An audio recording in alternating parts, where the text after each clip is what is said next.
Je crois pouvoir vous dire que je paie beaucoup d'impôts. La priorité, c'est la réduction des déficits. Il faut absolument que l'État réduise son train de vie. La détermination du gouvernement, elle est intacte. Et nous réduirons le déficit, voire mieux. Quand les banquiers privés disent aujourd'hui, ah, aujourd'hui la dette c'est un problème public. Je suis sûr que c'est un problème public. On a absorbé votre dette à vous et le bazar que vous avez fabriqué. On dit si la Société Générale fait faillite, rendez-vous compte. Parce qu'elle a trop prêté à la Grèce. Oui, mais elle a beaucoup gagné d'argent en prêtant à la Grèce. On a donné la responsabilité de la création de l'argent à des acteurs qui ont un intérêt personnel puissant à ce que cet argent soit rare. Pour tenir à la gorge cet État, pour le prendre à la gorge, rien de mieux que l'endetter. Tu l'endettes et tu lui interdis de créer la monnaie, tu l'étrangles. On commence par vous prêter de l'argent, et puis après vous ne pouvez pas rembourser, on augmente les taux, et à la fin on vous prend votre chemise. J'ai du mal à penser que lorsqu'on a mis en place ces politiques publiques, on n'ait pas réfléchi à l'époque à qui allaient être les perdants, qui allaient être les gagnants. 225 personnes qui ont l'équivalent du revenu de 2,5 milliards d'êtres humains, la monnaie n'est plus au service de l'échange. C'est de l'argent qui est au service de la domination.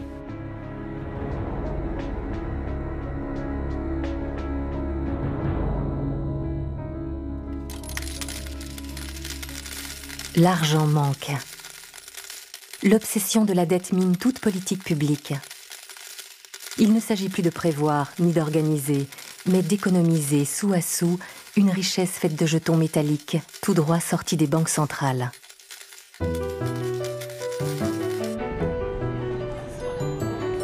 Chaque année, plus d'un tiers des dépenses de l'État va au remboursement de la dette.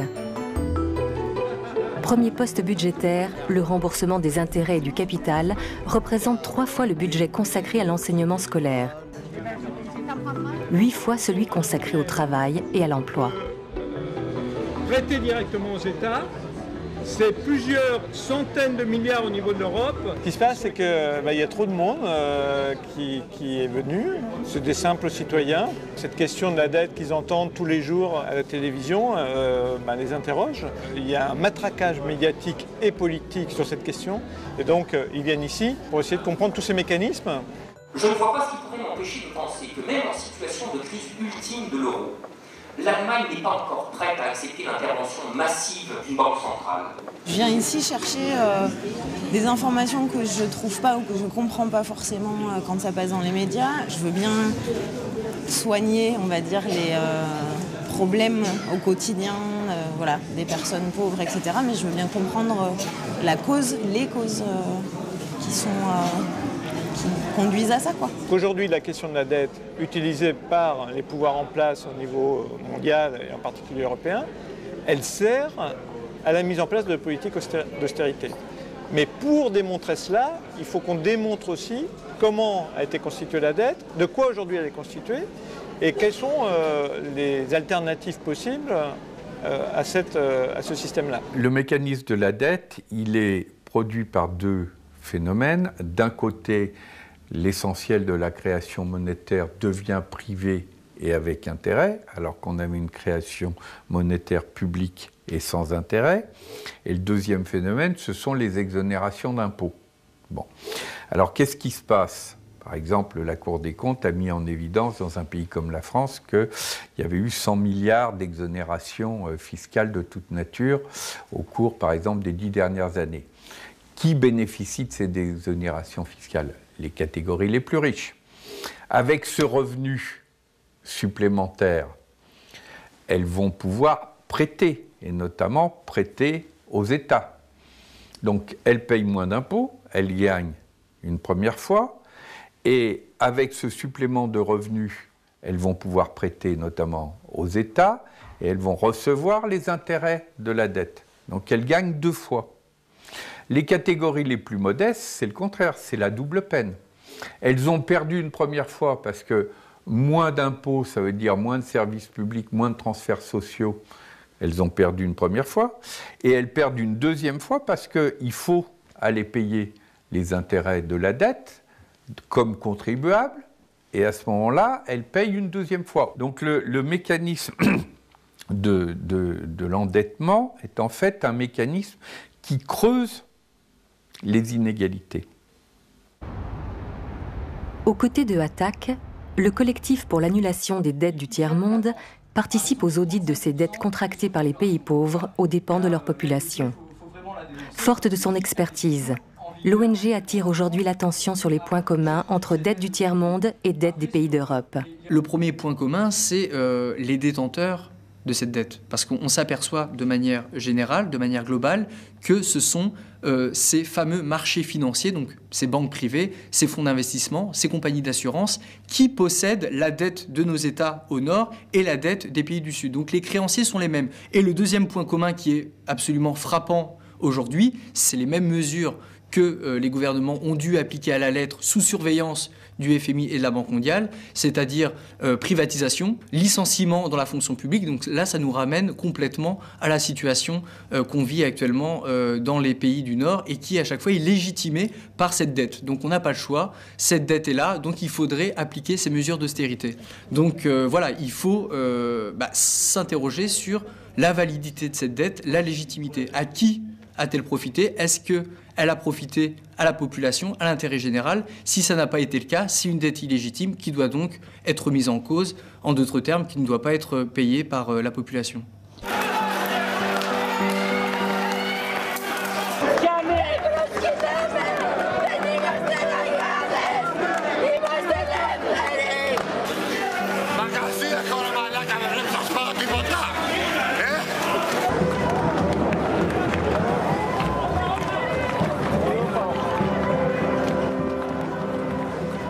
On n'a pas encore réglé le problème grec.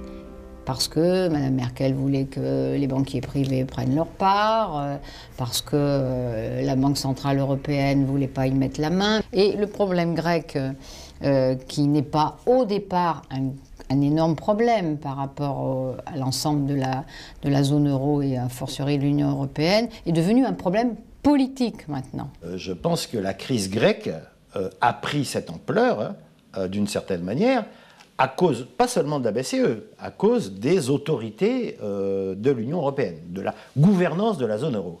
Parce que qu'est-ce qu'on a découvert à ce moment-là? En cas de difficulté financière d'un pays, les autres ne peuvent pas venir à son secours. Et que ce pays doit gérer ses dettes ou ses problèmes tout seul. C'est la clause de non-solidarité. Bien. Quelle est la logique de cette clause de non-solidarité?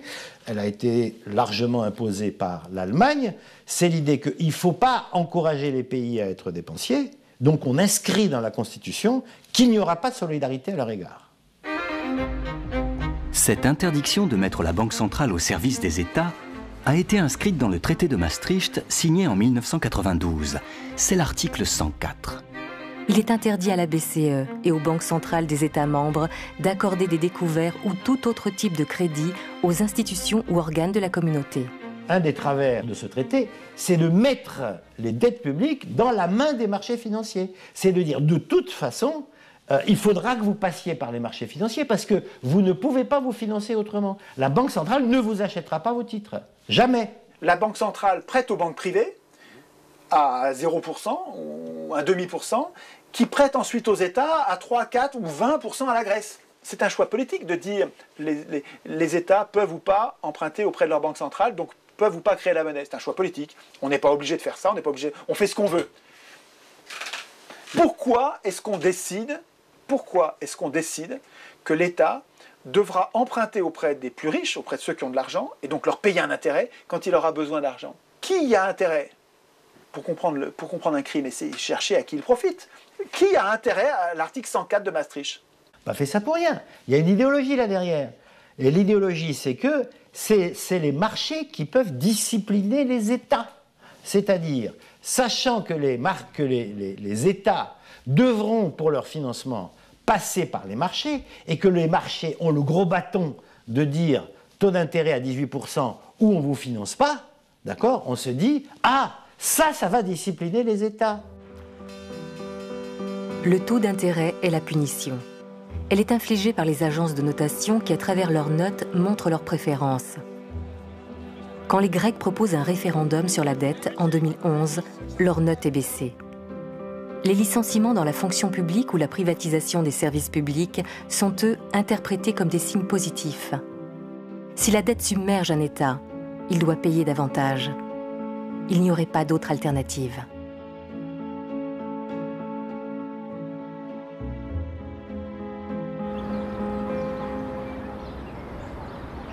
En Grèce, 600 ans avant Jésus-Christ, le législateur Solon interdit de réduire un citoyen en esclavage s'il ne peut payer sa dette.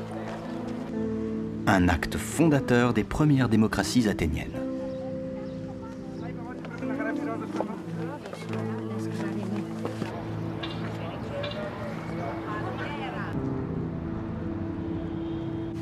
Dominique Hollard travaille au cabinet des médailles à Paris.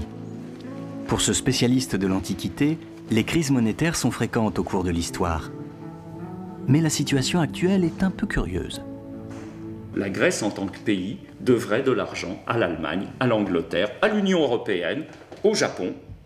Non, elle doit de l'argent à des banques privées qui lui ont prêté de l'argent à des taux qui peuvent être considérés comme quasiment usuraires, argent que ces banques n'avaient pas, mais qu'elles ont pu prêter en empruntant à des taux très bas sur de la finance publique mis à leur disposition par les États européens. Vous voulez dire que ce sont les États qui ont financé les banques privées, qui ont refinancé les États derrière? Absolument. Par rapport à la crise actuelle, là où un Romain sera extrêmement surpris, ou un empereur, ou même un banquier romain, c'est le fait que des États entiers, et des empires entiers, parce que les États-Unis, par exemple, sont à la taille d'un empire, soient désormais, ne soient plus maîtres réellement de l'outil monétaire. Cette chute, cette perte de la main publique, de la res publica, de l'État, sur le contrôle des flux, je crois que c'est ce qui est le plus incompréhensible pour un homme de l'Antiquité s'il voyait ça de nos jours. C'est-à-dire qu'en fait, qu'en dernière analyse, ce soit un groupe mystérieux d'investisseurs sans visage qui puisse ruiner une économie sans que l'État, avec sa majesté d'État, puisse y faire quoi que ce soit. En dernière analyse, quoi qu'il se passe, et quelles que soient les contraintes externes ou internes, le dernier mot revenait à la puissance publique. Et je vous ai amené là deux monnaies qui parlent du même événement. Ce sont de très belles monnaies de bronze, des sesterces, mais alors noires parce qu'elles se sont oxydées. Au départ, ce sont des monnaies aussi jaunes que nos pièces de 50 centimes d'euros, à l'origine, leur vraie couleur. Des pièces de l'empereur Hadrien, bien connues. Et l'empereur Hadrien a, parmi d'autres empereurs de la période, il n'est pas le seul, fait des remises fiscales. Et sur les scènes que vous voyez là, vous voyez un licteur, c'est-à-dire un officier public représentant l'autorité de l'État, qui met le feu avec une torche à une pile de papier, de rouleaux, qui sont en fait les dettes, qui sont les registres d'endettement, puisque toute dette était évidemment enregistrée, les dettes vis-à-vis de l'État d'un certain nombre de particuliers de communautés. Là, vous avez la scène, vous voyez juste le licteur mettre le feu au registre de dettes, et là, vous avez le même licteur qui met le feu au registre de dettes, avec de l'autre côté des citoyens enthousiastes qui acclament évidemment cette action de remise fiscale. Une inscription nous a permis de savoir, indépendamment de ces monnaies, que c'est la somme de 900 millions de sesterces, qui est quand même une somme assez conséquente qui a été annulée.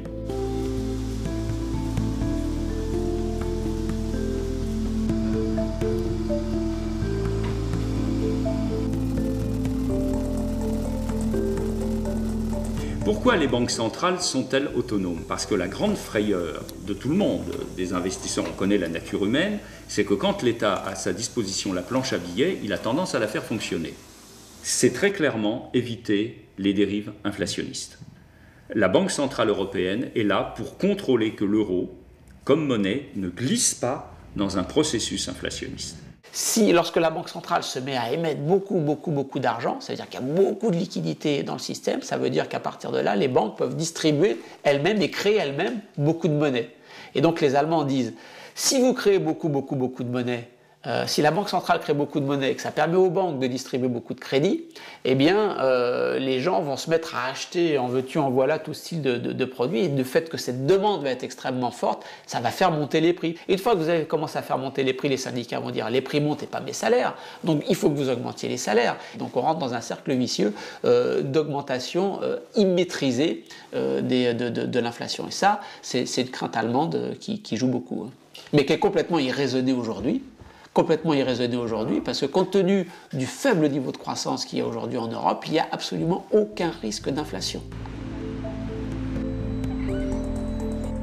Député européen, l'écologiste Pascal Canfin est confronté quotidiennement au dogme de l'orthodoxie monétaire, défendu par les experts de l'Union. Leur analyse, c'est que le contrôle de l'inflation, par tous les moyens, c'est la clé d'une société démocratique. Et donc, pour faire ça, il ne faut pas laisser aux États la possibilité de manipuler les prix. Donc, une banque centrale indépendante qui a comme objectif unique la limitation du taux d'inflation, sachant qu'aux États-Unis, non seulement elle n'est pas indépendante, mais qu'elle a deux objectifs, la croissance et l'inflation. Donc on est dans un cas européen qui est atypique au niveau mondial. C'est vraiment la duplication du cas allemand. On a petit à petit privé les États des différents outils qui étaient à leur disposition pour contrôler, contribuer, co-gérer la création monétaire, pour en faire quelque chose qui relève exclusivement du dialogue, en quelque sorte, entre les banques privées et un seul acteur indépendant, statutairement, des États, qui est la Banque centrale européenne. Elle est en Allemagne, c'est pas un hasard, elle a été voulue avec ces statuts-là par les Allemands, ce n'est pas un hasard, c'est le spectre de la grande inflation des années 20, la République de Weimar, où du soir au matin, ou plutôt du matin au soir, quand vous sortiez de votre travail après une journée de travail, le niveau général des prix avait pu doubler dans la journée. Il fallait, vous connaissez les images, les gens qui allaient chercher les denrées dans les magasins, chez les commerçants, avec des brouettes remplies de billets de banque, les billets de 1 million, puis 10 millions, puis 100 millions, puis 1 milliard, 10 milliards de marques, etc. La fuite accélérée devant la monnaie.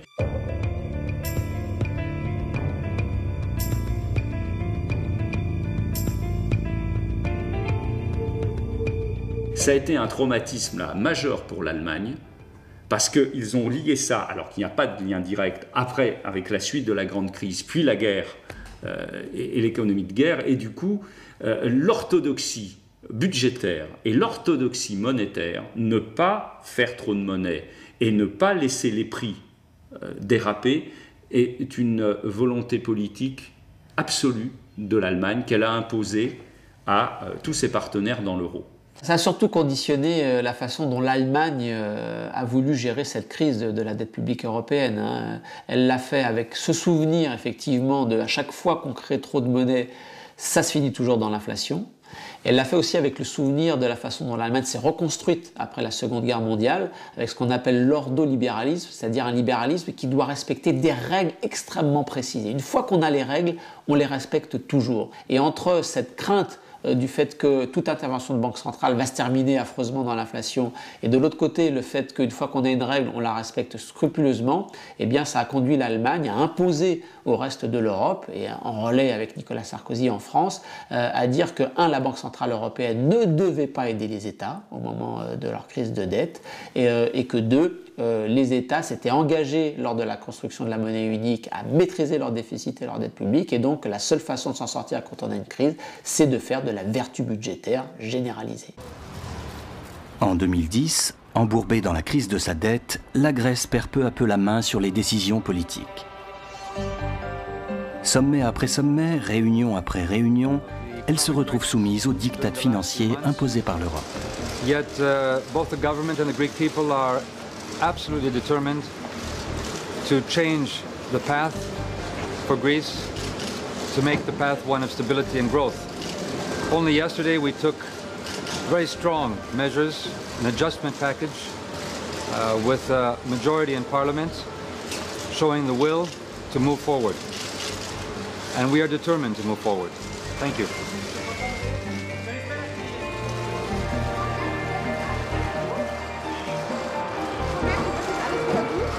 Guten Tag. Also ich freue mich erst einmal, dass wir heute im Deutschen Bundestag, im Bundesrat und jetzt auch vom Bundespräsidenten unterzeichnet, das Hilfspaket für Griechenland beschlossen haben. Die Griechen selber haben ein sehr anspruchsvolles Programm auch beschlossen und ich glaube, auf dieser Grundlage haben wir einen wichtigen Beitrag zur Sicherung der Stabilität des Euro insgesamt geleistet. À l'inverse des autres banques centrales, les gouverneurs de la Banque centrale européenne s'obstinent à refuser de financer directement les États. Les marchés en déduisent un possible défaut des États de la zone euro, puisque la BCE refuse de jouer les garants en cas de problème. Les taux d'intérêt demandés à la Grèce grimpent en flèche. La BCE vient de créer les conditions idéales pour une spéculation sans limite sur la dette des États de l'Union. Vous achetez des contrats à terme, donc en fait vous achetez... Voilà, Philippe Murer est un ancien des salles de marché. Il s'est aujourd'hui reconverti dans l'enseignement, où il explique les mécanismes sous-jacents à la crise. Le cuivre, puis le coton, le sucre, Oui, le sucre, le riz, et voilà, et en un clic, boum, vous avez traité quoi. Et donc vous voyez, pour travailler sur de la dette italienne, si vous voulez travailler sur de la dette italienne, donc là j'ai mis combien? J'ai mis 1 milliard, il me faut une marge de 34 millions d'euros. Vous pouvez travailler, investir 1 milliard d'euros en n'en ayant que 3%. Il vous suffit de 3% de cet argent pour investir. Donc vous pouvez manipuler avec peu d'argent, manipuler les marchés, travailler les marchés de façon complètement excessive.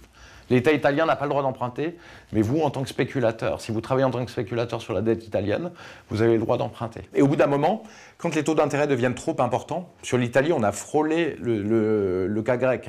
Quand les taux d'intérêt montent à un niveau trop important, ça devient autoréalisateur, puisque la dette est importante et en plus vous payez très cher. Donc c'est fini, vous ne pourrez jamais rembourser. Il faut quand même comprendre que dans les marchés, la dette des États est normalement un taux sans risque. Moi j'ai beaucoup de problèmes d'ailleurs. Tous les livres sur les marchés financiers vous parlent de la dette d'État comme un taux sans risque. J'ai un vrai problème pour enseigner à la Sorbonne mes cours de finance, puisqu'on parle tout le temps de taux sans risque. Ce n'est plus un taux sans risque, puisqu'on voit que les États peuvent faire faillite. Maintenant, le taux sans risque n'existe plus. Plus personne n'a de taux sans risque. Les États sont-ils le dernier joujou à la mode des marchés financiers? En faisant tomber cette barrière ultime qu'est la confiance dans l'État, plus aucune valeur n'est jugée sans risque. Et le risque, c'est le moteur de la finance. Le risque d'une faillite de la Grèce va doper les taux d'intérêt auxquels le pays emprunte. Pour les emprunts à 5 ans, ils passent de 4% en juillet 2008 à 15% en juillet 2010, puis 20% un an plus tard pour atteindre aujourd'hui 28%. Ce risque génère de nouveaux contrats d'assurance, comme les CDS qui viennent s'ajouter à la liste des produits spéculatifs. Chaque nouveau risque est comme un nouveau terrain de jeu pour les traders. Tant qu'on n'a pas, d'une part, créé un contre-pouvoir en matière de société civile, et tant qu'on n'a pas fait des réformes structurelles sur les marchés financiers, par exemple pour dire vous ne pouvez pas assurer un risque que vous n'avez pas, pour dire si vous êtes une banque et que vous financez un fonds spéculatif, à ce moment-là, vous ne pouvez pas avoir la garantie des États, etc. Un certain nombre de mesures structurelles, on est finalement dans un système financier qui n'a pas suffisamment changé par rapport aux dérives des années 2000. Sur les 3200 milliards de dollars qui s'échangeaient quotidiennement sur les marchés financiers avant la faillite de Lehman Brothers en 2008, sur ces 3200 milliards, 97,3% exactement, ne correspondait pas à des biens et des services réels.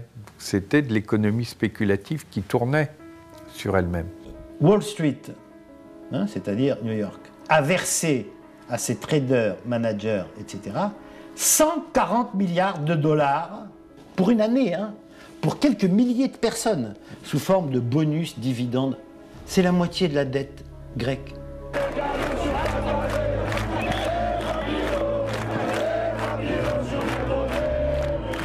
Et ce qu'on a développé, c'est ce qu'on peut appeler la planche à billets privée. Et les excès de la planche à billets privée ont été encore bien pires que les excès de la planche à billets publique.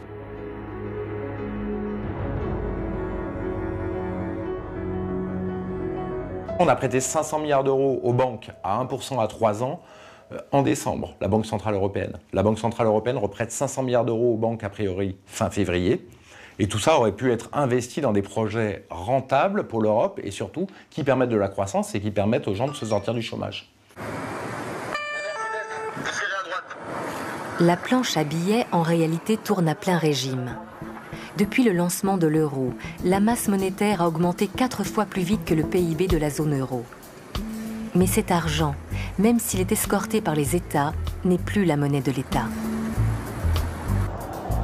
Le choix de financer les banques privées plutôt que les États ne choque pas les économistes les plus orthodoxes. Dans les médias, rares sont ceux qui s'aventurent à mettre en cause ce dogme néolibéral. L'économiste Bernard Maris est une exception dans ce petit monde des experts. Ok, on y va, nous. Hein. Allez-y au boulot, là. Pas là pour rigoler. Merci, Bernadette. Chroniqueur à Charlie Hebdo et à la radio, il plaide résolument pour une intervention des banques en faveur des États. À tous. Il y a Bernard Maris, l'encadreur de personnalité. Le samedi matin, il vient faire à France Inter le portrait d'une personnalité sous forme de devinette, sans compromis. Alors, le problème du travail, c'est la graisse. Il faut dégraisser. Vous voyez, alors au Maroc, les gens sont maigres, je les paye 240 € par mois et ils sont contents. Qu'est-ce que vous préférez, gagner 240 € par mois ou vous noyer en essayant d'atteindre les côtes espagnoles? Donc j'arrive au Maroc, je parle couramment arabe et brésilien, anglais bien sûr, et japonais, et j'aime les peuples. Et je suis Alexandra. Alors, on n'a parlé que de vous cette semaine. Carlos Ghosn, le PDG de Renault. The killer himself. En décembre 2011, le nouveau président du Sénat, le socialiste Jean-Pierre Bel, nomme Bernard Maris conseiller général de la Banque de France. Bernard Maris est désormais au cœur de la forteresse. Une bonne partie, hein, petit HLM contrée vulnérable. Par quel mécanisme les banques privées fabriquent-elles de la monnaie? Elles le fabriquent elles-mêmes avec l'autorisation de la Banque centrale. C'est-à-dire que si par exemple, vous avez vous achetez un immeuble qui vaut, je sais pas moi, 500 000 €, eh bien la banque va fabriquer 500 000 € à partir de rien. Alors, vous me direz, elle ne fabrique pas 500 000 € de billets. Si, elle fabrique 500 000 € de billets qu'elle peut vous donner. Sauf que c'est une écriture, parce que vous n'allez pas chercher pour payer votre immeuble 500 000 € en billets. Vous le paierez par chèque. Donc ce sera. Mais c'est la même chose. Si vous vouliez le payer en billets, elle vous donnerait 500 000 € en billets qu'elle irait demander à la Banque centrale. Parce qu'elle dit, voilà, j'ai une créance sur monsieur qui vaut 500 000 €, qu'est-ce que vous me donnez en échange? Et la Banque centrale dit, je vous donne 500 000 € en billets. Sauf que comme ces billets, ils ne sont jamais demandés, ça circule sous forme d'écriture. Mais c'est bien de la créer. Il faut bien comprendre ça. Quand on a compris ça, on a tout compris la monnaie. C'est que la banque fabrique à partir de rien de l'argent. C'est le métier de banquier. La banque crée ex nihilo de l'argent. Ça, c'est quelque chose qui est très difficile à comprendre. Pour créer de l'argent, une limite est toutefois posée aux banques commerciales. Elles doivent déposer à la Banque centrale une partie de leurs avoirs qui agit comme garantie. Contre 1 € déposé en garantie à la Banque centrale, les banques ont l'autorisation de créer 9 € supplémentaires. Le livret d'un client à 10 000 € permet à la banque de créer 90 000 €. La multiplication du crédit est sans limite, mais elle est détenue par une banque centrale qui ne prête pas aux États. La création de monnaie grâce au crédit passera exclusivement par les banques privées. Quand vous venez chercher de l'argent, la banque l'a pas. Vous dites, je voudrais emprunter 1 million, ok, il n'y a pas de problème, la banque ne l'a pas, elle va vous les créer. Elle va écrire dans un compte, je vous les dois, et vous me les devez. Et c'est équilibré, puisque la banque crée 2 dettes. Elle crée une dette qui dit, moi banque, je dois ce million, pour vous achetiez votre maison, je vous dois 1 million, ça c'est la monnaie, qui va circuler d'une banque à l'autre.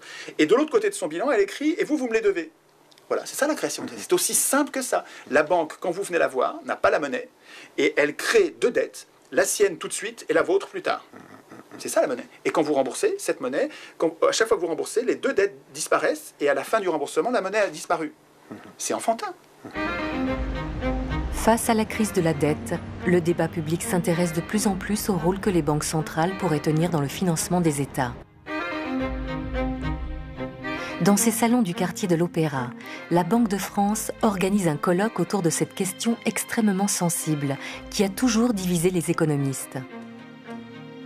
C'est vrai qu'aujourd'hui, on a cette chose assez paradoxale, c'est qu'on crée de la monnaie massivement pour l'économie, à travers les banques, et donc en fait on fait du crédit à des taux proches de 0 aux banques, qui elles-mêmes vont reprêter à des taux positifs, de sorte qu'en quelque sorte on subventionne les banques directement, alors que les États qui ont bien besoin de ça sont obligés d'emprunter à des taux sensiblement plus élevés.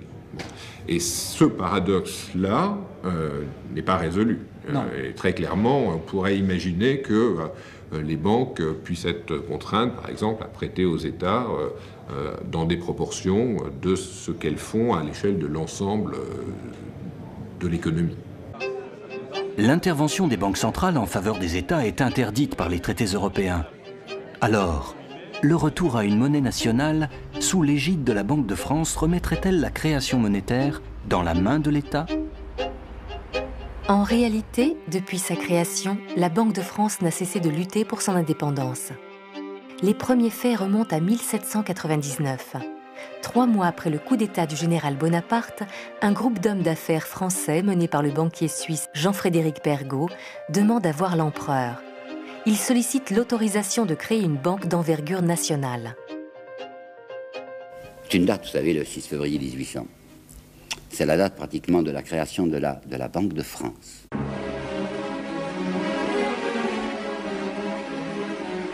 Le 6 février, M. Pergaud s'amène avec un plan. C'est tout écrit, là, va lire une déclaration à Bonaparte, et voici les termes principaux de cette déclaration. Libre par sa création, qui n'appartient qu'à des particuliers. La banque que je propose de créer, écoutez bien, ne négociera avec le gouvernement que lorsqu'elle y rencontrera ses convenances et le complément de ses sûretés. Néanmoins, cette banque s'appellera la Banque de France, mais elle ne sera à aucun degré une banque gouvernementale. Est-ce que vous avez compris? C'est une entreprise strictement privée. C'est un groupe d'hommes d'affaires qui vient demander à Bonaparte, parce qu'il est le chef de la France, le droit de mettre une étiquette fallacieuse sur leur maison. On mettra Banque de France pour faire croire à la clientèle que c'est une banque au service de la France, alors que ça sera simplement leurs intérêts privés, mais comme il y aura Banque de France, vraisemblablement les capitaux afflueront. C'est le 6 que Pergaud fait cette proposition assez inouïe à Bonaparte. Le 13 février, Bonaparte acquiesce. La Banque de France est ainsi officiellement créée sur cette ambiguïté.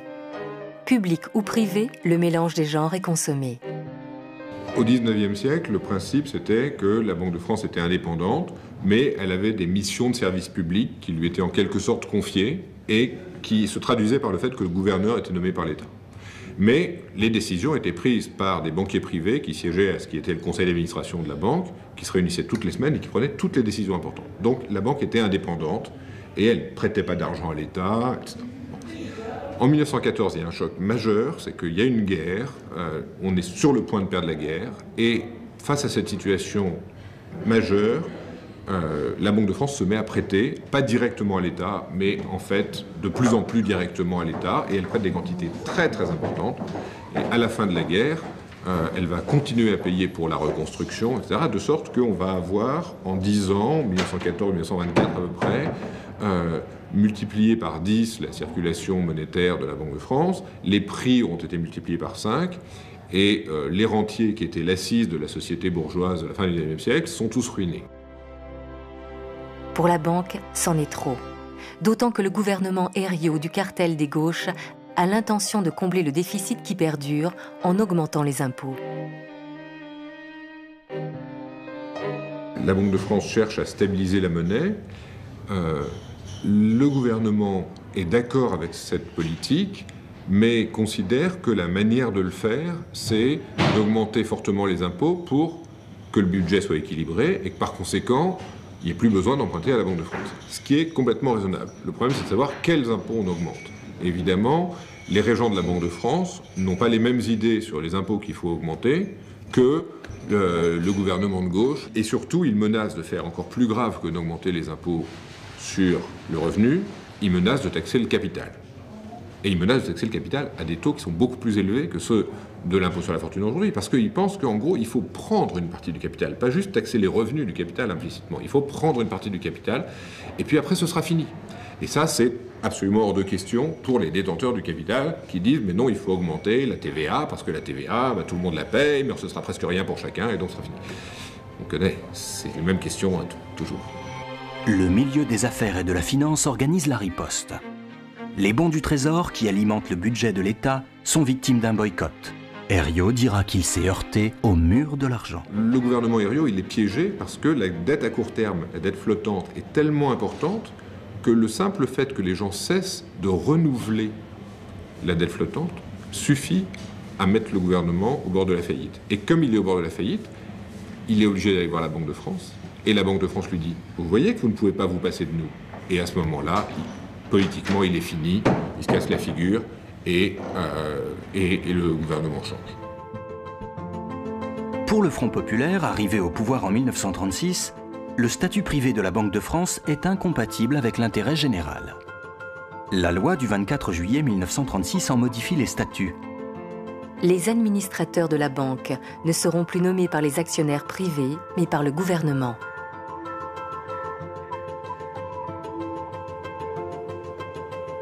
Les gens s'interrogent sur l'utilité d'un contrôle par l'État du développement de l'économie. Et prendre le contrôle de la monnaie, c'est évidemment considéré comme la première étape pour pouvoir faire ça. Et c'est ce qui va se faire en France en 1936, mais surtout en 1945, et qui va être continué quand même pendant toutes les années 40-50. Il y a le plan, qui est une grande institution, avec des instructions sur les activités à financer, les activités dans lesquelles il faut investir. L'investissement est financé par des institutions de financement à long terme, mais en dernier recours, quand il n'y a plus assez d'épargne et qu'on veut quand même faire l'investissement, eh bien on porte ça à la Banque de France, et c'est la Banque de France qui finance. Laure Kenouel-Corr, chercheuse au CNRS, connaît bien cette période où la banque est mise au service de l'État. C'est la glorieuse époque du Trésor public, dont les anciens bureaux se trouvaient dans les bâtiments du Louvre jusqu'en 1989. C'est-à-dire qu'on considère que les dépenses publiques de l'État, les dépenses d'investissement, vont permettre de réamorcer la pompe de la croissance. Par exemple, l'État finance des grands travaux de bâtiments et de travaux publics, etc. Donc par là, ça réamorce la croissance. C'est tout simple, hein, c'est les dépenses d'investissement. Et il y a également le dépôt des correspondants. Alors ça, c'est une innovation française, c'est-à-dire que vous avez la Caisse nationale de crédit agricole, les entreprises nationalisées comme la SNCF ou EDF, qui sont obligées de déposer leurs fonds au Trésor. Les comptes chèques postaux aussi déposent leurs fonds au Trésor. Tout ça fait une espèce de trésorerie formidable au Trésor qui peut donc financer et dépenser au nom de l'État. C'était considéré comme un système qui marchait bien, hein, qui a financé la croissance. Hein. Et c'était le cas ou pas au final? Bien sûr, on avait 5% de croissance par an à l'époque, hein, pendant 30 ans. Avec le circuit du Trésor public, l'État contourne la Banque de France pour créer sa propre trésorerie et couvrir ses dépenses budgétaires. La recette marche plutôt bien. La France connaît les 30 glorieuses. Donc c'est du financement de l'activité économique, et c'est pour ça que ça ne crée pas beaucoup d'inflation, mais c'est un financement de l'activité économique dans une activité économique qui est assez largement dirigée par l'État. Et ça, c'est aussi une chose qui ne plaît pas beaucoup aux libéraux. Et donc, dans la vague de grandes réformes libérales qui commence dans les années 70 et surtout au début des années 80 en France, on va insister pour remettre la Banque centrale à sa place, sous indépendance complète, de manière à ce qu'elle ne risque pas de se mettre au service de l'État, que ce soit en le finançant directement ou en finançant ses programmes. En 1972, les statuts de la banque sont rediscutés devant le Parlement. Contrairement à ce qu'on leur fait souvent dire, ces nouveaux statuts ne mettent pas fin aux avances gratuites que la banque fait à l'État, mais ils en compliquent l'accès. Le contexte international va faire le reste. Sous l'impulsion de Ronald Reagan et de Margaret Thatcher, la finance est dérégulée. Les frontières de l'argent s'évanouissent dans les années 80. Peu à peu, l'État, fortement encouragé par la Banque de France elle-même, se tourne vers les marchés internationaux de capitaux pour financer son déficit. Qui fait ça? Qui demande ça? C'est pas vous, c'est pas moi, c'est pas les fonctionnaires. C'est les créanciers qui demandent ça. Parce qu'ils ont peur que si l'État met trop d'argent en circulation, il y ait de l'inflation, et que l'inflation a un effet immédiat, c'est que l'inflation ruine les rentiers et les créanciers. Donc, le lobby qu'on va appeler rentiers, créanciers, tous les gens qui ont de l'argent, les gens qui ont des patrimoines, les gens qui, etc., ne veulent pas qu'il y ait d'inflation. Pour eux, la valeur de l'argent est absolument essentielle. Et l'économie, c'est une bagarre des créanciers et des débiteurs. De temps en temps, c'est les débiteurs qui gagnent. Les débiteurs, c'est les salariés et les entrepreneurs. Donc eux, ils ont intérêt à ce que l'argent se dévalue. Ils ont intérêt à ce que la banque soit contrôlée par l'État. Ils ont intérêt à ce qu'il y ait beaucoup de liquidités qui circulent. Ils ont intérêt à ce que les taux d'intérêt soient faibles. Et à partir de là, comme eux, ils se sont des débiteurs, leurs emprunts, ils les remboursent vite. Les autres, les petits propriétaires, ceux qui ont des patrimoines, ceux qui ont placé de l'argent, les rentiers, les gros propriétaires, etc., ils ont intérêt exactement inverse. En 1981, la gauche remporte les élections en France. Pour honorer le programme de relance qu'elle a promis, elle a besoin du concours de la banque. Nouveau bras de fer entre les services du Trésor public et le gouverneur de la Banque de France. On a un gouverneur de la Banque de France, Renaud de la Jeunnière, qui a une grande proximité, qui a été nommé par Valéry Giscard d'Estaing, qui a une grande proximité personnelle et idéologique, disons, avec le pouvoir sortant, et qui n'accepte pas la politique mise en œuvre par les socialistes à leur arrivée au pouvoir. Il faut bien comprendre que la politique que tentent de mettre en place les socialistes lorsqu'ils arrivent au pouvoir, elle est à contre-courant de ce qui est le courant Reagano-Thatcherien, on va dire, de la politique mise en œuvre aux États-Unis et en Grande-Bretagne, mais surtout de la politique mise en œuvre par certains des influents partenaires européens de la France, notamment de l'Allemagne. Et c'est aussi cet argument de la construction européenne que François Mitterrand et les socialistes vont utiliser en 82-83, lorsque va avoir lieu ce fameux tournant de la rigueur, cette réorientation de la politique économique menée par la France. C'est l'argument européen qui va servir à justifier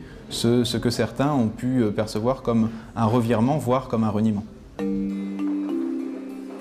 La construction européenne va reléguer la Banque de France au second plan, sous le contrôle de la Banque centrale européenne, qui fédère toutes les banques centrales de l'Union. Mais l'objectif reste le même. Indépendance maximum à l'égard du pouvoir politique.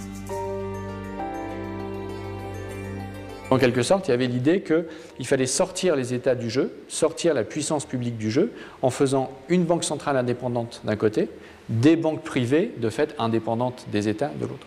Alors évidemment, on pourrait dire, aujourd'hui, malgré tout, on est dans une situation particulière, les États sont en grande difficulté, et en particulier parce qu'ils ont sauvé une grande partie de l'économie privée de la crise, et il faudrait bien quand même qu'il y ait quelque chose comme un retour du balancier pour les sauver. Et là, la protection des banques centrales, c'est de dire, mais levez des impôts si vous voulez, nous, on n'a pas à financer ça par la création monétaire. Alors évidemment, les mêmes qui d'un côté disent, quand on est banquiers centraux, on ne va pas créer de monnaie, de l'autre côté, ils disent on ne peut pas lever les impôts parce que ce serait très mauvais pour la concurrence internationale. Donc c'est compliqué, hein, on voit bien qu'il y a aussi des intérêts de groupe, voire de classe, qui sont derrière ça, mais la doctrine monétaire, elle reste très établie, alors qu'en fait on ne sait pas quelle est la quantité de monnaie qu'on pourrait créer, combien on pourrait faire de crédit avant que l'inflation réellement émerge.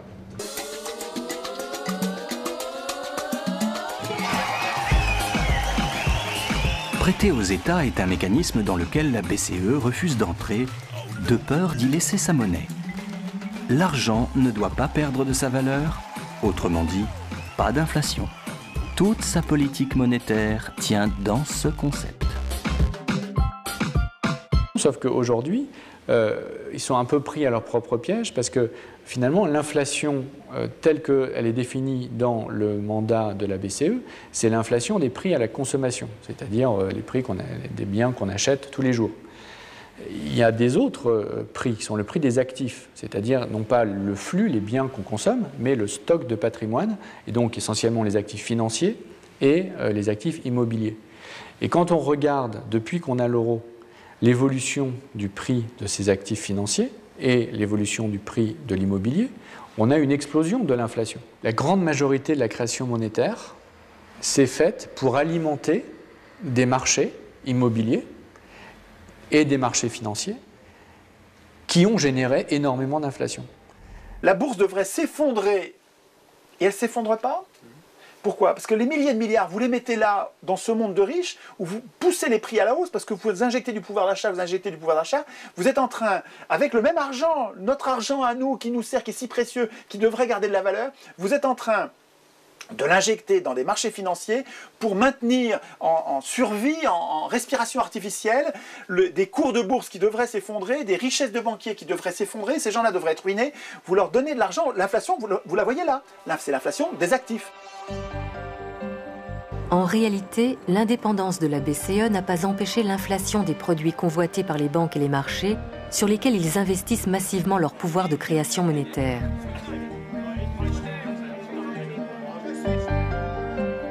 Ces masses de monnaie virtuelle, scripturales comme on l'appelle, constituent une sorte de nuage de crédit qui se dilate et se contracte en permanence et sur lesquels les banques centrales n'ont aucun pouvoir. Une fois que la BCE prête de l'argent à une banque privée, à Société Générale, à BNP Paribas, elle n'a plus aucun contrôle, ni sur le taux auquel cette banque va prêter, ni sur ce qu'elle aurait fait comme prêt. Le pouvoir de création monétaire des banques est tel qu'il parasite le circuit de l'argent dans l'économie réelle. De véritables tsunamis de monnaie fondent sur des secteurs entiers de l'économie et font monter les prix. Café, pétrole, immobilier, céréales. L'argent cherche à faire de l'argent. Dans les années passées, là, juste après la crise, la banque Morgan n'a pas perdu de plume. Dans les subprimes, ils ont vu venir le truc, ils se sont retirés avant, ils n'ont pas perdu de plume. Donc ils avaient un cash colossal. Et les cours de toutes les actions qui baissent, ça sent le roussi gravement. Et ils se sont mis à acheter toutes les matières premières du monde. Le cuivre, les métaux précieux, le blé, le maïs, tous les produits agricoles. Ils se sont mis à acheter toutes les matières premières. Mais attends, acheter toutes les matières, ça fait une demande qui n'est pas une demande normale, c'est une demande de spéculation, ça. Et c'est une demande qui vient gonfler. En gonflant la demande, vous faites le mécanisme dont on parlait tout à l'heure, vous créez une rareté qui fait augmenter les prix. Et ça tombe bien, c'est ça sur quoi ils parient. Ils parient effectivement que les prix vont en monter, et comme c'est eux qui achètent et que les prix augmentent après qu'ils aient acheté, ils s'enrichissent en affamant des millions de personnes. C'est-à-dire que tous ceux qui pouvaient juste se nourrir, ils y arrivaient à peine. Avec le prix donné du blé ou du maïs ou du riz dans les différents coins du monde. Tous ces gens-là, pour qui le riz ou le blé devient plus cher, mais c'est juste, ça devient inaccessible. Et ils ne meurent pas aussitôt, juste ils mangent moitié moins de riz alors qu'ils ne pouvaient pas manger moins de riz. Donc ils commencent à crever de faim. Et crever de faim, ça prend des semaines de torture. Ils sont en train de mourir de faim là. Ils sont en train de mourir de faim parce que les banquiers, parce que Morgan a décidé que, effectivement, là c'est vraiment le moment d'acheter, c'est ça qui va manquer au monde. Donc c'est ça qu'il faut qu'on ait acheté. De toute façon, on a du cash. Il faut qu'on l'utilise ce cash. Enfin, je veux dire, là on a un problème. Où est-ce qu'on peut le mettre? Un endroit où c'est sûr, ça va monter, ça ne va pas baisser.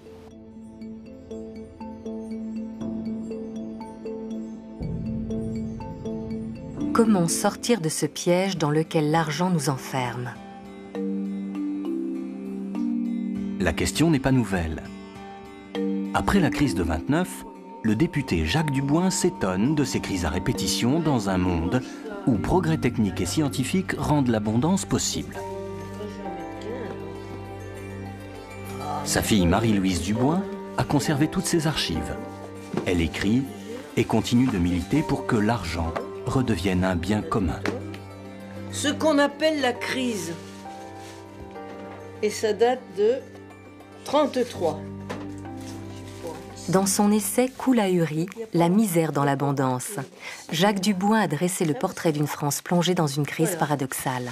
Voilà Coule ahuri tout seul et le sous-titre « Ou la misère dans l'abondance ».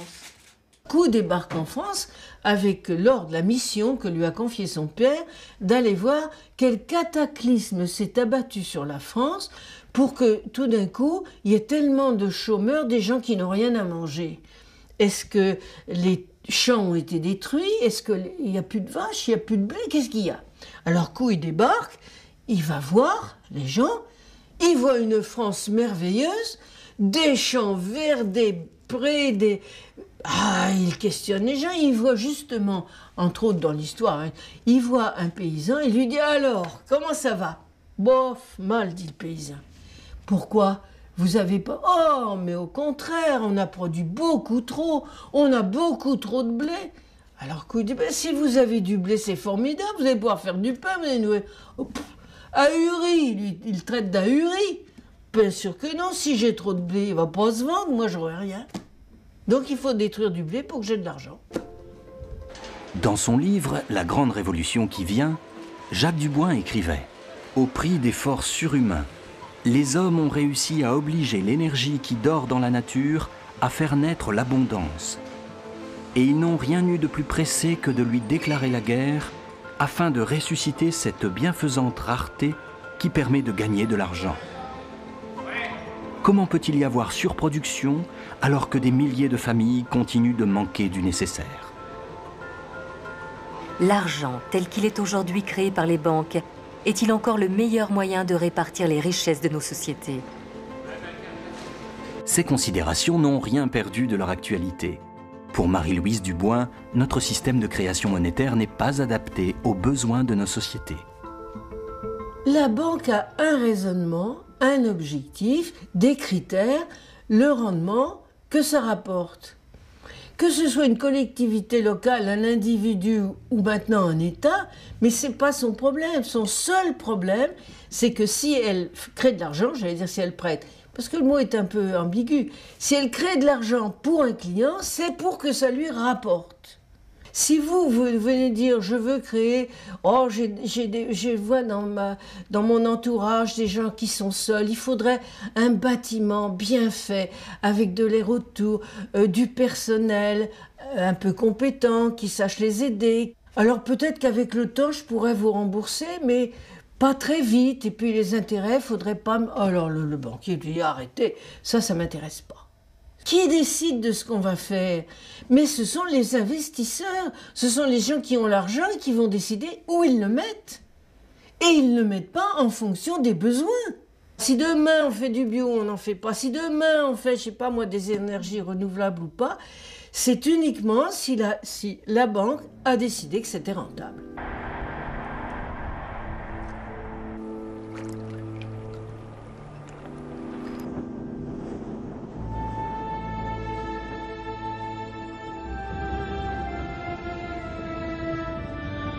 L'enjeu dans lequel on est, donc maintenant, c'est est-ce que, à l'occasion de cette crise majeure de l'histoire du capitalisme, on va être à même de mettre fin à cette économie de confiscation, donc de re-réglementer la finance, de refaire qu'une banque, ça sert à faire du crédit à des particuliers, à des entreprises pour qu'elles investissent et pas spéculer avec l'argent des particuliers. Bon. Est-ce qu'on va être capable de rétablir une économie normale, ou bien est-ce que cette économie de confiscation va se poursuivre par d'autres moyens? Voilà, c'est ça l'enjeu du moment actuel. C'est ça l'enjeu du moment actuel. Parce que l'autre choix dont on n'a pas parlé, c'est on ne paye pas. Face à la crise de 2008, un seul pays d'Europe a refusé de payer pour les banques.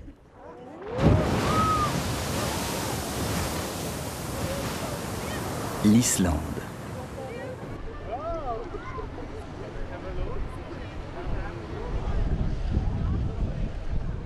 C'est une île, donc les gens se connaissent, etc.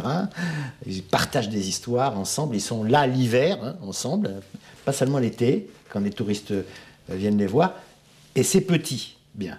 Donc, profitant de cette particularité-là, ils ont une attitude absolument magnifique, magnifique. Ça veut dire qu'ils sont allés dans les banques et ils ont dit, hop, on sort les actifs domestiques, donc les avoirs des Islandais, voilà. Tout ce qui est actifs étrangers, tout ce qui est activité spéculative, tout ce qui est ce avec quoi les gens se sont gavés pendant des années, terminé, on fait défaut. Suite à la crise des subprimes, la banque privée islandaise iSave et sa maison mère Landbanski doivent rembourser 4 milliards de dollars à des clients hollandais et britanniques. Le gouvernement annonce qu'il prendra en charge cette dette privée.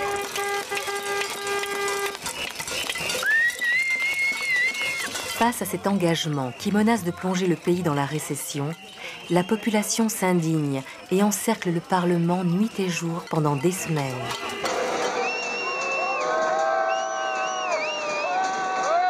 Cette résistance de la population islandaise plonge la communauté financière dans la consternation.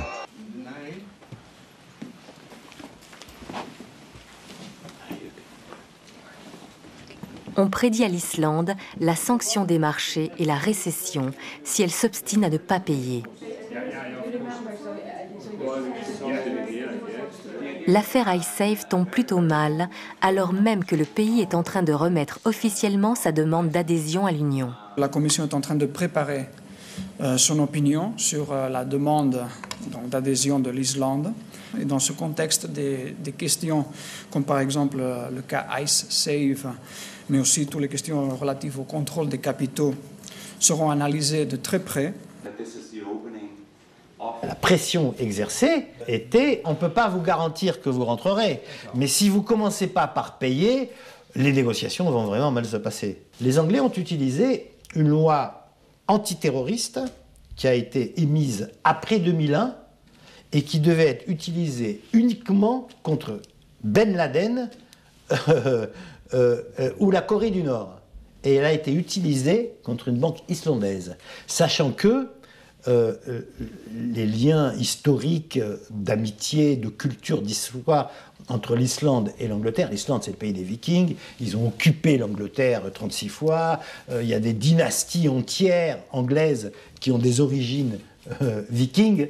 Dans la nuit des temps, bah non, ça a mis un sérieux coup de froid. Oui, ça a mis un sérieux coup de froid. Les Islandais refusent le chantage. Ils se donnent rendez-vous devant la maison du président. Au petit matin, ils arrivent de toute l'île pour lui demander d'organiser un référendum sur le remboursement de la dette.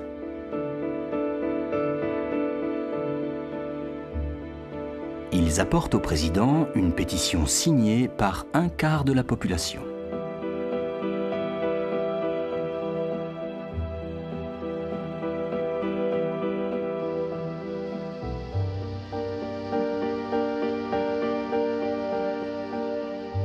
Face à cette mobilisation, le président islandais accepte d'organiser le référendum.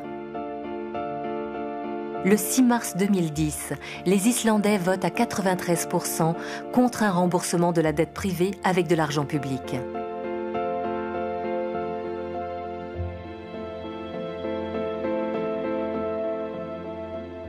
Ce qui s'est passé en Islande, c'est ça qui est normal.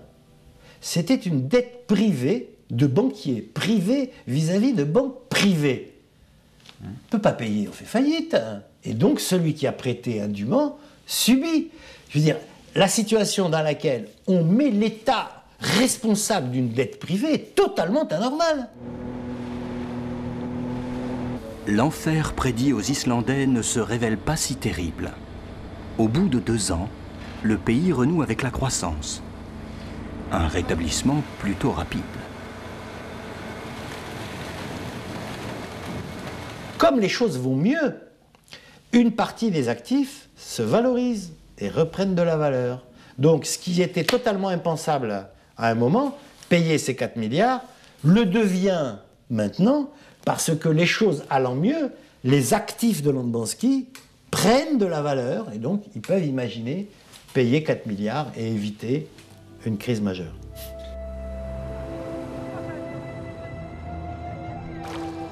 En protégeant l'argent public, les Islandais ont sauvé leur petite île.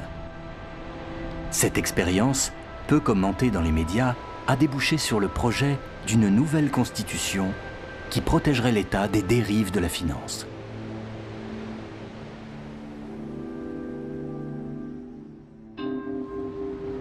Quelle place tiendrait l'argent dans une société idéale ? C'est sans doute avec un brin de provocation que Pierre Robbat et sa compagnie de théâtre La Tribouille vont jouer une pièce intitulée Le radeau de la monnaie dans les murs de l'ancienne bourse de Paris. Oh, tu vois un peu ? La Tribouille veut utiliser les décors pour faire réfléchir les spectateurs sur ce qu'est réellement l'argent et débloquer les imaginaires. C'est le tableau des cotations, enfin l'ancien tableau des cotations.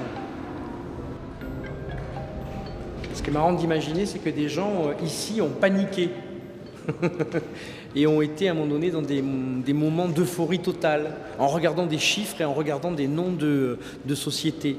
Ce qui motive souvent les marchés, ce sont des émotions. Ça peut être la peur, la panique, l'euphorie, des choses qui sont totalement irrationnelles. On est tous chargés d'émotions et ces gens-là qui nous parlent de règles, de choses bien établies, eux aussi sont chargés d'émotions. Et que donc ça joue sur les marchés. Donc on peut très bien, nous aussi, construire des règles, participer de manière démocratique à des choix sur la monnaie, sur les banques centrales, sur l'émission de monnaie, etc. etc. quoi. Le radeau de la monnaie met en scène un spectateur qui veut payer son billet d'entrée avec une caisse de pommes. J'aime ce tintement.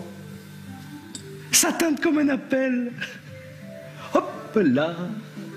Bon, hey, on échange les pommes contre un billet et puis voilà. Mais non, mais tu inventes une convertibilité qui n'existe pas. On ne vit pas sur la planète Mars. Non, non, non. Les règles du jeu monétaire sont valables pour tout le monde. Ça vaut combien un kilo de pommes? Non, pas question de convertir. On n'est pas à la bourse, mais dans un théâtre. On est tous des experts dans nos propres vies. Donc l'économie, l'environnement, la monnaie, les systèmes d'échange, on doit pouvoir s'en emparer et trouver des outils pour trouver des solutions, voilà, aux problématiques qui se posent aujourd'hui. On réglera le problème que si on comprend. Et si on ne comprend pas l'histoire, on est condamné à la revivre. En fait, notre problème, c'est qu'on est inculte. Le temps de comprendre le réel, il nous faut une vie. Et c'est le moment de mourir. Et à chaque fois, les générations se font enfumer parce qu'elles sont incultes. L'économie, c'est très simple. En tout cas, ce qui est important est très simple. Ce qui est compliqué n'a pas d'importance. Ce qui est compliqué, en fait, très souvent, soit ce sont des jeux de spécialistes qui se perdent dans leur complexité, et tant mieux pour eux, c'est leur problème, soit ce sont des écrans de fumée qui servent à nous distraire de l'essentiel pour que nous ayons l'impression que seuls des experts peuvent maîtriser, et donc pour nous tenir à l'écart. Mais ce qui est important en économie et en droit est simple.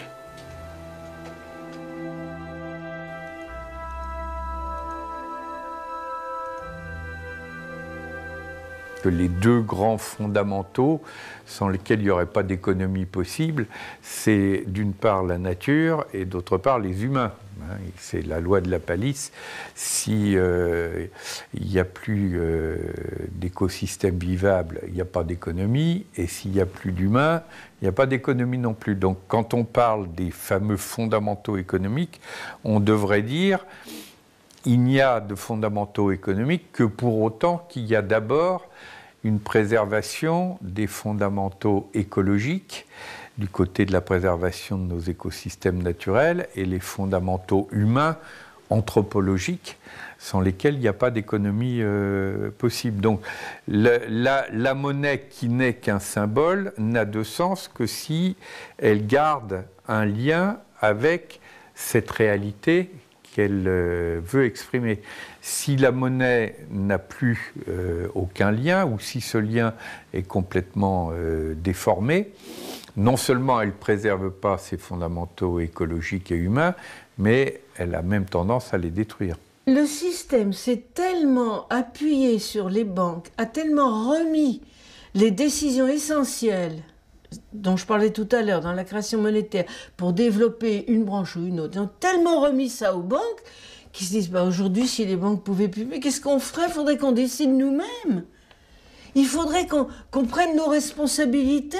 Mais alors peut-être on nous ferait des reproches, tandis que là, c'est pas notre faute, c'est le système.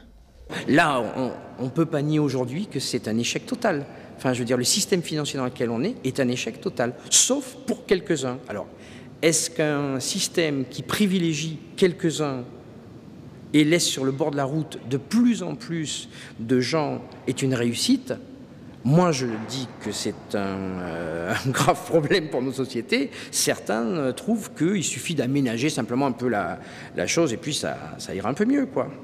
Mais ça, c'est des choix qu'on a à faire, nous. Choisissez votre banque. Vous avez besoin d'une banque dans laquelle vous allez déposer votre argent, soit pour de l'épargne, soit du compte courant. Vous n'êtes pas obligé de choisir la banque qui est la plus présente dans les paradis fiscaux, qui verse le plus de bonus des traders, qui finance des fonds spéculatifs. Vous n'êtes pas obligé de faire ça. Vous avez la liberté en tant que citoyen de choisir l'institution financière à laquelle vous faites confiance et où votre argent va être utilisé à des finalités qui sont ou pas en phase avec vos valeurs. Il faut, pour avoir un peu de temps, passer les 2 heures nécessaires à changer les prélèvements, etc. qu'on a fait. Mais est-ce que la responsabilité citoyenne, l'exercice de son pouvoir citoyen, c'est pas de passer ces 2 heures, de se poser la question et ensuite d'agir? Changer de banque suffira-t-il à faire changer la banque? Combien de crises financières privées deviendront-elles encore publiques, générant des dettes infinies? Combien de faillites seront-elles encore nécessaires pour que l'argent redevienne le bien public qu'il devrait être?